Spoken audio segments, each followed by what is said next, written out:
Sound सुनिए। अब ये जो साउंड है आपने हर जगह नोटिस किया होगा, चाहे आप प्लेटफॉर्म पे खड़े हो, ट्रेन आई और आपके क्रॉस करके निकल जाए, या आप किसी सड़क पे खड़े हो, गाड़ी आए और निकल जाए। यहां पे इस साउंड को, ये जो फेनोमेना है, ये कैसे हुआ? क्योंकि आपने सुना कि जो फ्रीक्वेंसी है वो जब सोर्स आ रहा था आपकी तरफ, सोर्स मतलब कोई भी गाड़ी, जैसे मान लीजिए यहां पे एक गाड़ी बनाते हैं, यहां पे एक गाड़ी बनाते हैं, हॉर्न दे रही है, और यहां पे एक बंदा खड़ा है मान लीजिए। अब ये जो सोर्स है, ये इस बंदे तक जो साउंड जो प्रोड्यूस जो करेगा, मान लीजिए पहले गाड़ी खड़ी है, ये साउंड बराबर आएगा, फ्रीक्वेंसी इसकी बराबर होगी। लेकिन हमने ये पढ़ा था frequency is the property of source. इसका क्या मतलब हुआ कि जो फ्रीक्वेंसी है, जैसे कोई लाउड स्पीकर बज रहा है तो आप पास में खड़े हैं तो आपको तेज सुनाई देगा, दूर खड़े हैं तो आपको धीरे सुनाई देगा। तो इससे फ्रीक्वेंसी थोड़ी ऑल्टर हो जाएगी। लेकिन अगर ये सोर्स है तो फ्रीक्वेंसी किसकी प्रॉपर्टी है? तो सर फ्रीक्वेंसी तो सोर्स की प्रॉपर्टी है। और हम यहां हैं लिसनर, हम ये लिसनर है, हम लिसन कर रहे हैं इसको, हम सुन रहे हैं इसको। तो ये फ्रीक्वेंसी, अभी जो मैंने साउंड सुनी उसमें फ्रीक्वेंसी कैसे ऑल्टर होते हुए सुनाई दी? फ्रीक्वेंसी ये जो ऑल्टर, ये कैसे हो गया? तो यहां पे फ्रीक्वेंसी इसलिए ऑल्टर हो सकता है क्योंकि यहां पे सोर्स ही मूव कर रहा है। तो इसको कहते हैं डॉपलर्स इफेक्ट। ये क्या होता है? Doppler's effect.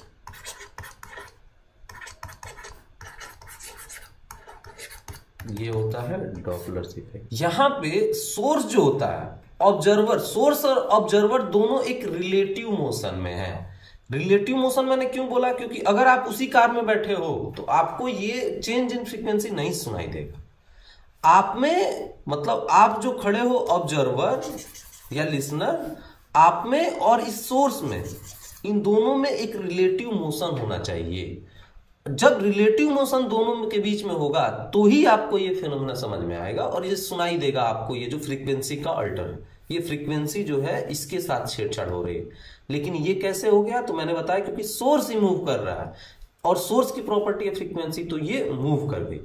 होता इसमें ये है, ये देखिए अब इसमें क्या हुआ। तो देखिए ये जो सोर्स है, अगर ये मान लीजिए पहले स्टॉप फिक्स पोजीशन पे है, तो ये जब फिक्स पोजीशन पे है तो ये फ्रीक्वेंसी जो है बराबर बराबर निकल रही है, कोई दिक्कत नहीं आ रही है हमें। लेकिन यहाँ पे सोर्स मूव कर रहा है। सोर्स क्या कर रहा है? यहाँ पे मूव कर रहा है। अब देखिए होगा क्या।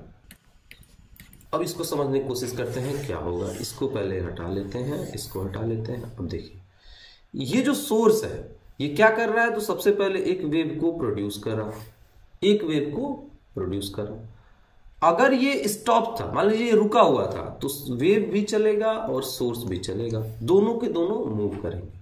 पर दोनों की एक अलग स्पीड है। वेव की स्पीड मान लीजिए 340 मीटर पर सेकेंड है और इसकी स्पीड क्या है? तो 30 मीटर पर सेकेंड भी बहुत ज्यादा हो जाएगा। मान लीजिए 30 मीटर पर सेकेंड है और इसकी कितनी है? 340 मीटर पर सेकेंड है।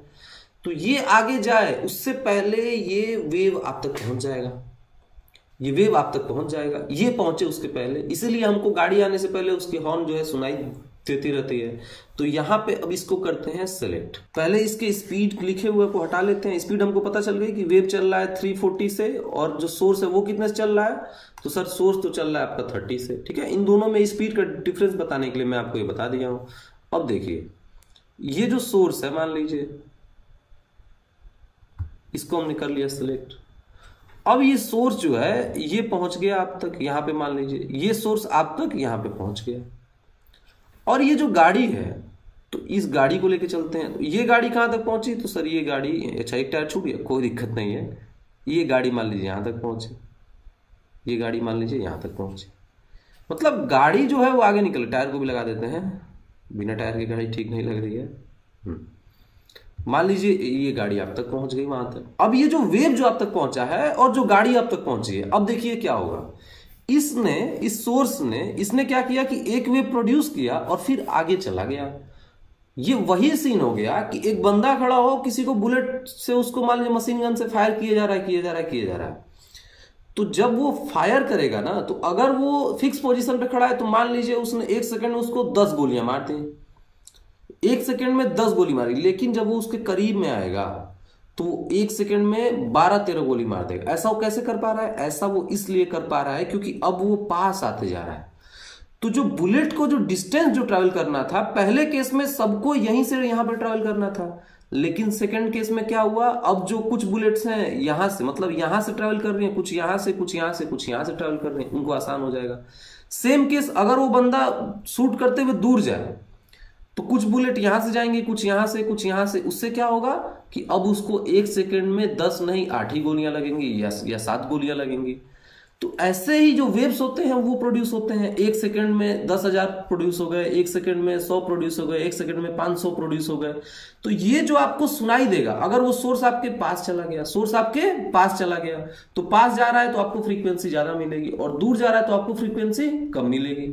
इसको देखते हैं ये होगा क्या। ये वेव आप तक पहुंचा है, अब दूसरा वेव जब निकलेगा वो सेम जगह से तो नहीं निकल रहा है, वो थोड़ा आगे से निकल रहा है, तो वो आपको ऐसे मिलेगा, ऐसे ऐसे ऐसे ऐसे ऐसे। इसको क्लियरली विजिबल करना है तो कैसे होगा, तो इसको क्या करते हैं, इसको रब करते हैं, मिटाते हैं, और ये देखते हैं कि गाड़ी अब आपके जब पास जाएगी, ये आपने प्रोड्यूस किया 1, आपने प्रोड्यूस किया 2, ये आपने प्रोड्यूस किया 3। ये जो वेव्स है मैंने टोटल इसको राउंड अप इसलिए किया है ताकि आपको पीछे का भी सीन दिखाई दे। ये वेव्स जो चलती हुई आई है 1 2 3, तो यहां पे जो फर्स्ट वेव है वो चले, सेकेंड वेव अब गाड़ी ने उसके आगे से छोड़ा है, लेकिन यही जब पीछे था फर्स्ट वेव, तो सेकेंड वेव जो है अब बराबर डिस्टेंस नहीं, अब थोड़ा दूर से है। फिर थर्ड वेव का भी सेम सीन है, यहाँ भी थर्ड वेव का सेम सीन है। तो जो आगे खड़ा रहेगा उसको तो आप क्लियरली देख रहे हैं कि सर फ्रीक्वेंसी जो है ज्यादा सुनाई दे रही है, और जो पीछे खड़ा है उसको आप क्लियरली देख रहे हैं कि सर फ्रीक्वेंसी उसको कम सुनाई दे रही है। ऐसा क्यों हो रहा है, हमें यहाँ पे क्लियरली विजिबल है, क्लियरली हमको दिख रहा है कि यहाँ पे जो है सोर्स जो है मोशन में, सोर्स कैसा है, मोशन में। इसको बहुत क्लियरली अगर आप ऑब्जर्व करना चाहें तो आप एक इसका 3D एनिमेशन वीडियो देख सकते हैं, आपको मिल जाएगा। आप 3D में जैसे ही देखेंगे तो आपको पता चलेगा। तो डॉपलर इफेक्ट क्या होता है कि चेंज इन फ्रीक्वेंसी जो आपको सुनाई देती है कि गाड़ी आपके पास आ रही है, जब गाड़ी आपके पास आ रही है तो आपको फ्रीक्वेंसी ज्यादा सुनाई, हाई फ्रीक्वेंसी पे आप, मतलब आपको लग रहा है फ्रीक्वेंसी ज्यादा है, और जब गाड़ी आपको क्रॉस करते हुए निकल गई तो आपको लगेगा फ्रीक्वेंसी कम है। Frequency is the property of source, लेकिन वो यहाँ पे चेंज हो रहा है। कैसे हो रहा है चेंज, तो सर क्लियर स्टेटमेंट है, क्योंकि सोर्स मूव कर रहा है यहाँ पे।